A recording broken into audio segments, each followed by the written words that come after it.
अस्सलाम वालेकुम 10th class. आज जो टॉपिक हम लोग पढ़ेंगे वो है शहरी और दही बुनियाद पर आबादी की तकसीम। ये पेज नंबर 112 पर है और ये भी एक एडिशनल क्वेश्चन के तौर पर हम तैयार करेंगे। इकनॉमिक सर्वे ऑफ पाकिस्तान 2013-14 के मुताबिक पाकिस्तान की शहरी इलाकों में 72.50 मिलियन अफराद आबाद हैं, जबकि बाकी दही इलाकों में आबाद हैं। शहरी आबादी में देहाती इलाकों के मुकाबले में बिजली, गैस, टेलीफोन, सड़कों और तालीम वगैरह की सहूलतें न सिर्फ बहुत ज़्यादा बल्कि बहुत बेहतर भी होती हैं। मौजूदा दौर में शहरों की आबादी तेज़ी से बढ़ रही है। लोग न सिर्फ बेहतर तालीमी, तिब्बी और रोज़गारों की सहूलतों के लिए शहरों का रुख करते हैं, बल्कि अपना मयार ज़िंदगी बेहतर करने के लिए भी शहरों की तरफ नकल मकानी को तरजीह देते हैं। गुज़िश्ता चंद सालों में जिन शहरों की आबादी में तेज़ी से इजाफा हुआ है, इनमें लाहौर, कराची, इस्लामाबाद, फैसलाबाद, हैदराबाद, नवाबशाह, रावलपिंडी और गुजरांवाला वगैरह शामिल हैं। पाकिस्तान में कुल आबादी का तकरीबन 2/3 देहात में आबाद है। देहात में रोज़गार का ज़्यादातर इन्हिसार ज़राअत पर है।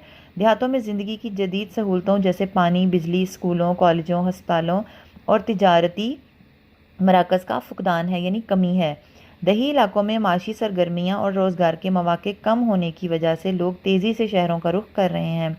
नकल मकानी यानी माइग्रेट करना। नकल मकानी के इस रुझान के बाइस शहरी इलाकों में आबादी का बोझ मुसलसल और परेशान कुन हद तक बढ़ रहा है, जिससे वहाँ रिहाइश, रोज़गार, तालीम, तफरीह, ट्रांसपोर्ट और बहुत से दीगर ज़रूरियाती ज़िंदगी के मसाइल पैदा हो रहे हैं। 1998 की मरदमशुमारी के मुताबिक पाकिस्तान की दही शहरी आबादी की बनावट और तकसीम को हम इस के ज़रिए शो कर सकते हैं।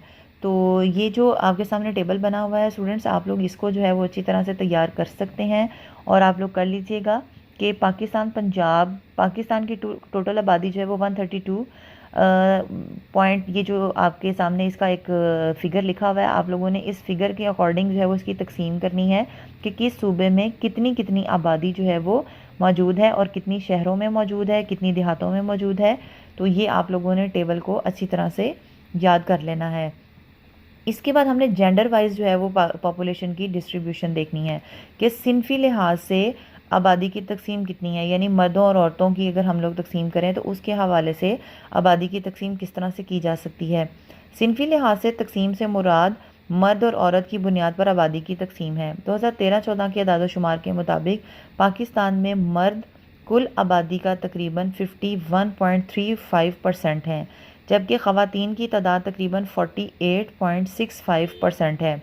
दही इलाकों से लोग काम की तलाश में शहरी इलाकों का रुख करते हैं। इनमें ज़्यादा तादाद मर्दों की होती है, जिसकी वजह से दही इलाकों में मर्दों की तादाद कम और शहरों में मर्दों की तादाद ज़्यादा हो जाती है।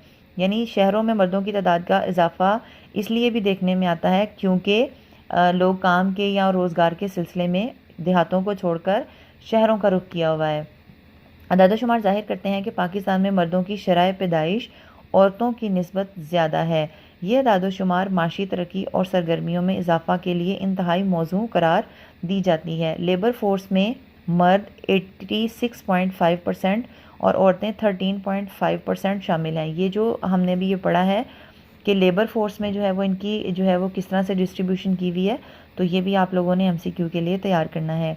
पाकिस्तान में अफरादी क़ुव्वत को हुनरमंद बनाकर माशी तरक्की में इजाफा मुमकिन है। तो यहाँ पर हम लोगों ने शहरी और देहाती बुनियाद पर भी आबादी की तकसीम को पढ़ा और जेंडर वाइज यानी सिनफी लिहाज से भी आबादी और की तकसीम को पढ़ लिया।